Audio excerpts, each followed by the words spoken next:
guys মই 1 বিঘা মান মাটি বৰৰ খেতি কৰিছিল এতিয়া বৰ্তমান ফুল আহি আছে এই 1 বিঘা মান মাটি কৰিলে প্ৰচুৰ মাল ধৰে মই যা সিজনত বেচিছিলো আপোনাৰ দাম পাইছিলো 50 টাকা কেজি 60 টাকা বেচিছো 50 টাকা বেচিছো এতিয়া 1 বিঘা মান লগাইছো তাৰপিছত বেলেগ খেতিও হয় তাৰ ভিতৰত মই বৰৰ খেতি কৰিছো এটোই যথেষ্ট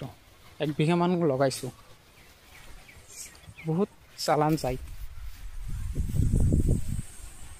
বৰৰ শেষ হোৱাৰ পিছত কালটো কাটিব দিব লাগে সাৰ দিব লাগে বহুত খাটনি হয় খেতটোত জাংলা সজাব লাগে পচুৰ মাল আহিলে জাংলাটো দিব লাগে